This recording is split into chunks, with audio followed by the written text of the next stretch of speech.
자, 그렇다면 지금 미국 증시 상황을 미국 현지에서는 어떻게 판단하고 있을까요? 아메리카 라이브 미국 증시 전문 유튜버 유사남님 연결해 만나보겠습니다. 안녕하세요, 유사남님. 네, 오늘 시장 상황 어떻게 보고 계실까요? 네, 현재 주식장은 일시적 스마트폰, 컴퓨터, 반도체, 전자제품 유예 소식에 반등 후 결국 이것이 일시적이라는 점으로 인해서 추가적으로 따로 관세가 한두 달 안에 부과할 것이라는 부분이 결국 걸고 넘어지면서 상승분을 소폭 반납하고 있는 상황이다라고 말씀드릴 수 있을 것 같습니다. 또한 이것을 제외하고 채권 금리 같은 경우는 저번 주에 있었던 커다란 금리 상승을 뒤로하고 빠르게 금리가 하락해지면서 채권 시장에 안정이 찾아오고 있다라고 간단하게 정리할 수 있을 것 같습니다.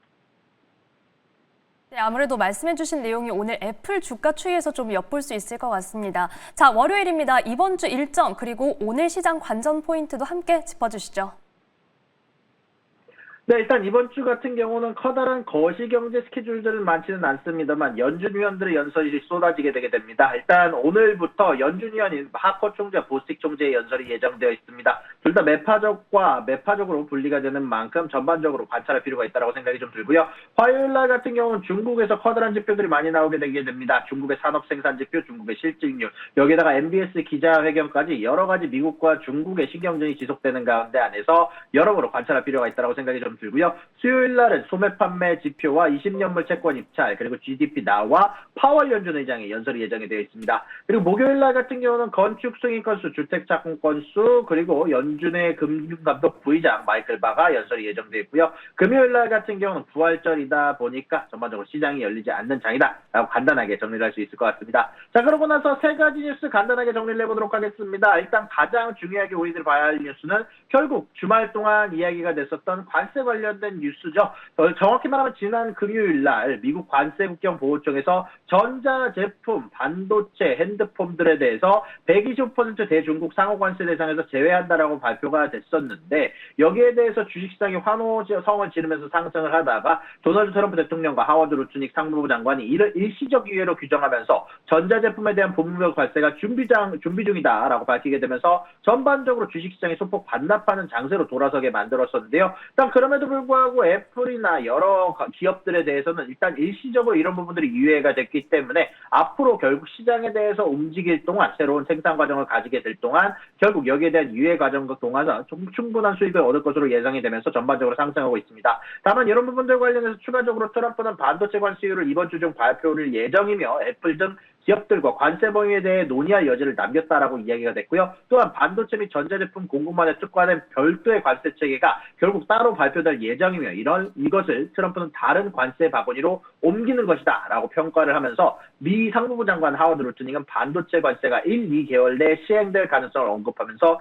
미국이 중국의 필수 품목을 의존하지 않도록 리쇼어링을 추진하기 위해서는 꼭 필요한 전략이다라고 이야기를 하기도 했습니다. 자, 그리고 그 다음 소식입니다. 제약회사 쪽에서 커다란 소식이 떠졌습니다. 화이자가 비만 치료제, 정확히 말하면 구강용 비만 치료제 개발을 중단한다라고 발표를 했습니다. 현재 비만 치료제 다누글립톤에 대한 개발 도중에 임상시험에서 환자 한 명의 간 손상 가능성이 발견이 됐습니다. 이를 통해서 화이자는 최종 단계 테스트를 거치지 않고 초기 단계 비만 치료제 개발에 집중할 계획이다라고 밝혔고요. 이는 노보노디스크나 일라이렐리 블록버스터 비만 치료제와 경쟁하려던 화이자의 계획에 커다란 타격이 될 것 같다라고 얘기가 발표가 됐으며 또한 이 소식으로 인해서 현재 여러 제약회사의 주가가 현재 화이자를 제외하고 상승하고 있다는 소식이 전달할 수 있을 것 같습니다. 자, 일단 비만 치료제 시장은 2030년까지 1,300억 달러까지 성장할 전망이다라고 발표가 되기도 했었는데요.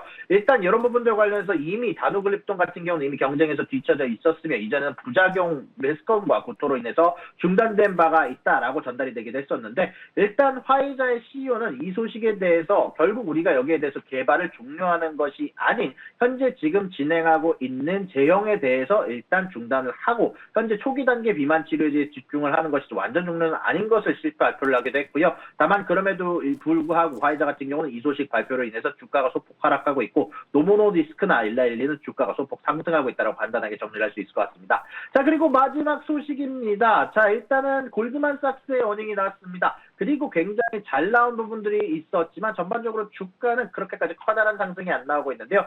일단 골드만삭스 같은 경우는 어닝이 매출과 EPS 양쪽 다 예상치를 크게 상회했습니다. 매출이 150.6억 달러가 나오면서 예상치였던 147억 달러를 넘어섰고요. EPS 또한 예상치였던 12.35를 넘어서 14.12가 나왔습니다. 일단 여기에다가 추가적으로 자사주 매입에 관련된 부분들도 발표가 되기도 했었는데요.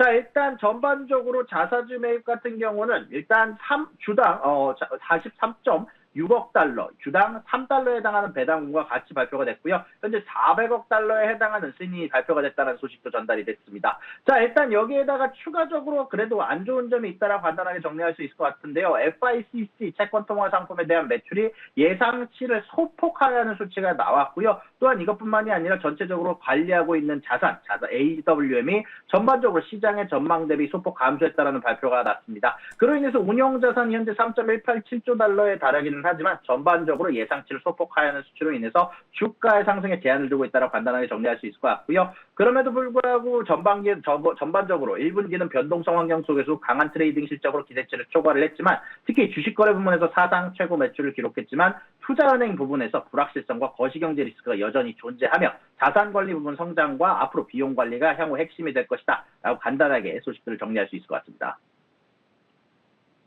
네, 지금 시장이 이런 실적 성적표를 즉각 반영하지는 못하지만 그래도 시장이 혼란스러운 만큼 이런 확실한 숫자들을 저희는 주목해 봐야겠습니다.